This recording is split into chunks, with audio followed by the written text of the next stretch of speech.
What's up, everyone? It's day 29 of phase 1 of the Live Hard program. I just finished my second workout of the day. I did my 45-minute outdoor workout.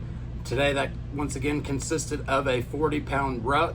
I went right at 2.5 miles. It's a nice, clear, sunny day here where I'm at in Oklahoma. Still at this lake, about 15 minutes from the job site where I'm working at currently. Kind of cool, probably like, let's see what it says. 51. I wore my t-shirt and some pants. It's kind of chilly, but it felt good to be out in the sun. A lot different than yesterday. If you saw my video yesterday, it was raining, it was windy, it was cold. Last night it snowed quite a bit, but it was too warm and too wet to stick, so mostly just snowing and then melting immediately. But had it stuck and it was cold enough, there probably would have been a couple inches on the ground for sure. But anyways, I didn't really have to do a whole lot last night at work. I got off at 4:30, got back to here, went to sleep about 5:30. I woke up at 10:30. I got my first workout in after I drank some salt, Celtic sea salt, and First Form Amino, Essential Amino, Branch Chain Amino Acid blend. Orange, pineapple, banana flavor. It's delicious. You should try it. It's definitely the best flavor of aminos that I've ever tried, and I've tried a lot of different companies. Anyways, got that workout in. I did abs, push-ups, planks. I did some crunches. I did some flutter kicks with my legs while laying on my back. I think that's about it. I just alternated between each minute. I would do like 20 push-ups, and then the next minute I would start and do like 20 sit-ups, and then I would just alternate between each thing. And then I hold the plank. I would hold the planks for the full minute. That got to where it was kind of difficult towards the end, but I got it done. After that, I took my cold shower, which consisted of a regular shower first. I was able to peel off my layer of skin I got after I got this tattoo last week. The guy put some type of film on it. I'm not sure what exactly it did. Basically, the thing that I remember him saying was it tricks your skin into thinking it's already healed, so I don't really know. But I took it off today. It's kind of dry a little bit, but it's not all scabbed over like it would be if it didn't have that. Plus, I didn't have to worry about putting lotion on it all week. It's been 5 days, but I didn't have to worry about any of that. I didn't have to worry about it rubbing on the inside of my jacket or my hoodies or anything like that while I was at work or working out. It did get to where it was like a little bit sweaty underneath it, but it didn't really come undone. It was just completely stuck to it, my arm. Whenever I peeled it off, it had a stencil of the tattoo design. I took a picture of it. It looks funny, but anyways, it came out good. Probably going to be getting more soon, but anyways, got the shower done. Looking forward to that being over with. Tomorrow will be the last day of phase 1 and the last shower in a row. I'll probably still fit them in every once in a while because they do make you feel good, especially doing something that you definitely don't want to do. I don't know. I got better at it probably about a week into it. I got to where it didn't really bother me as much, and then like basically the last 10 days or so, maybe even longer, I have dreaded them every day. I don't look forward to it. I don't know if it was just because I had gotten into a routine at my house. I would do my hour on my treadmill at my house and be all sweaty, and then do the cold shower right after that. So it felt good, but I don't really know. It got to where I hated them again, and it has been that way since at least 10 days. I might have been okay with them for about 10 days. But now, yeah, I don't really care for it. Especially out here, I'm in this camper, so the water temperature is basically what it is outside because the water is being stored in water tanks underneath the camper. And so if it's 40-degree water, that's pretty cold. I could definitely tell a difference from the temperature here compared to the temperature at my house or at the place I was staying at last week whenever I was at work in West Texas. A little bit colder, but not to say that the water at my house or the other place wasn't cold. It was still cold to where you want to be like trying to catch your breath and being mad at the water itself, and that's how it was every day. There's very few days where I didn't make it through the 5 minutes without checking the timer. So I got to where instead of sitting there chasing the timer, I wanted to be able to zone out and think and just get my 5 minutes over with. And if I checked the timer before the 5 minutes was over with, I started adding 30 seconds each time I checked. So that got me to stop doing it. As long as it was within like the last 30 seconds or so and it was about to be done, I didn't add time. But it got me to where I was just basically able to zone in on something else and focus on something else. And usually it was something that was usually bothering me, so it wasn't that big of a deal. It's usually something you can think about. But another thing, starting to just crave like all kinds of stuff. I don't know what that is. I guess maybe because I'm almost done and I've been dieting pretty strictly. I started at around 227 or so on day one, and now I'm down to 212, so I should be right at 210 probably. What's today? Monday?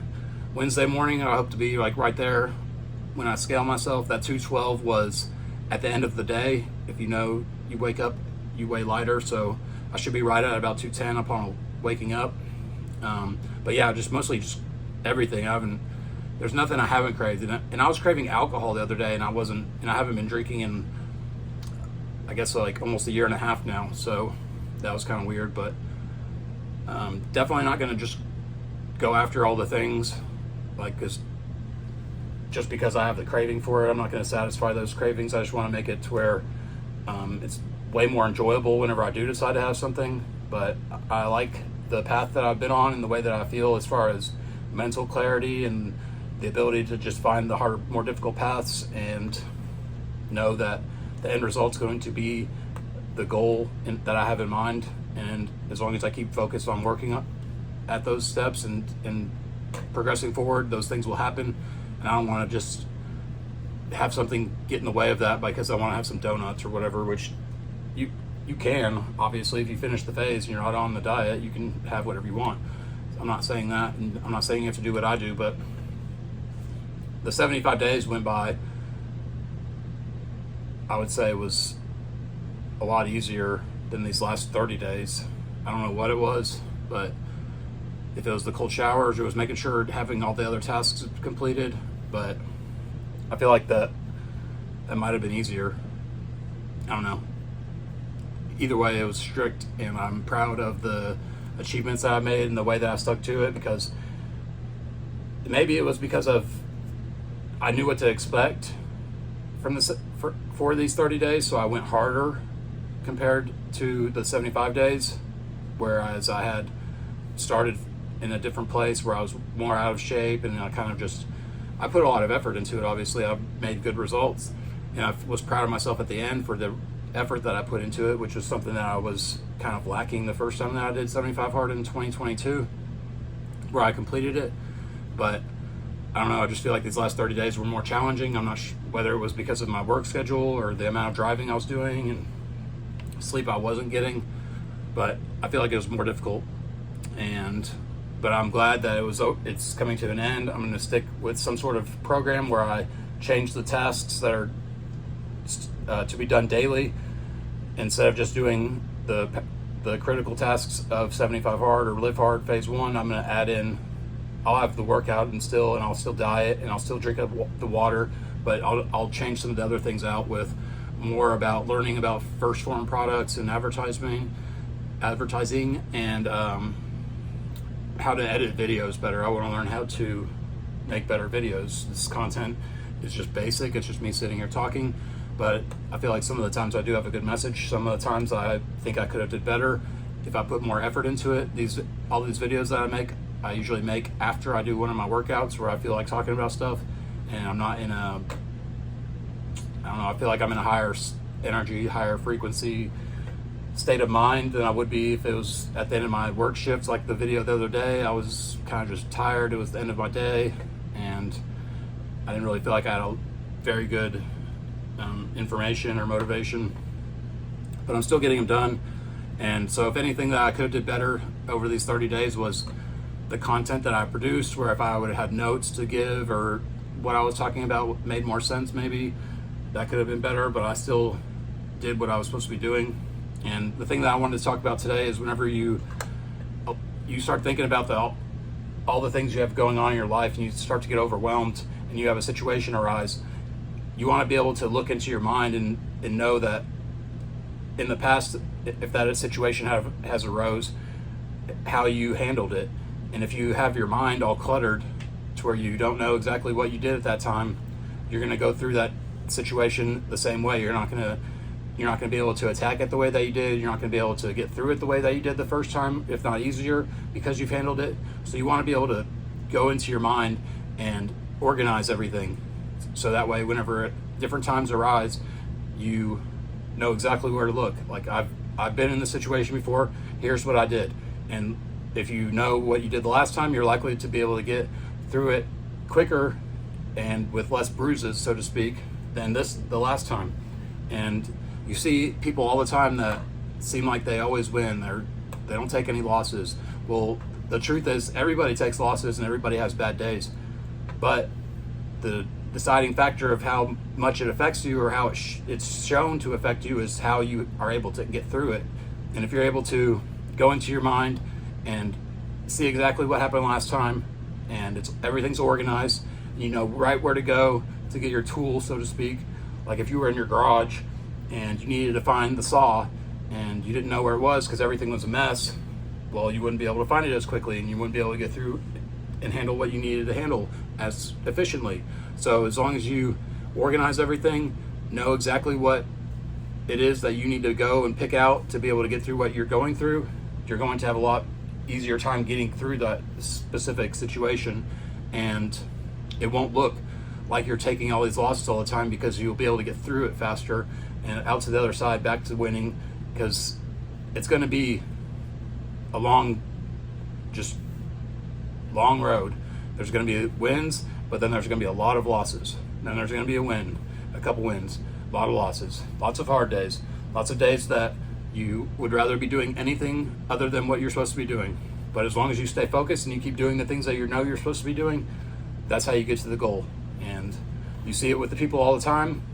They have a good routine, they have a good schedule, they hold themselves to a higher standard, they do what they say they're going to do, they do what they tell themselves they're going to do, and they seem like they're winning a lot more. Well, that's why, because they're consistently putting in the effort to fix the things that they need to fix, correct all the things that they need to correct, and learn the things that they don't know yet. As you go through and you're able to get through different situations, you're then capable of helping other people get through that situation, whether that was getting through a breakup, or getting over drinking alcohol, or getting sober on different things, or getting over other addictions, different things like that. If you've gone through them and you've gotten over them, there's a reason you got through them and you got over them. So it's going to be way more beneficial to society if you use what you learned to help other people get out of those situations. And that's what everything's all about, is helping others. And in that, you're able to build a life with success and financial gains through that. It's not only about being able to make money and provide and do all the things that you want to do. The path that you'll be going on to get that lifestyle is based on the amount of people that you're able to help, and the content that you're able to produce, or the person that you're able to create and give to other people and show how to be a leader, the example that you set. Are you a role model? Are you like I said, setting the example for everybody around you, and then getting other people to follow your lead. That's what it's all about. So anyways, I got work I'll probably leave in an hour. It'll put me there right now it's 3:04. It's between 10 and 15 minutes away from here, so not very far. And one more night overnight, and then I'll be off tomorrow, and then I'll be driving to West Texas on Wednesday. So I'll have a full day off tomorrow after I get home around 6:30 in the morning or so, 6. And just gonna handle some stuff around the house and get ready for the week in West Texas. But anyways, that's all I got for today. I'll be back for day 30 tomorrow. Peace.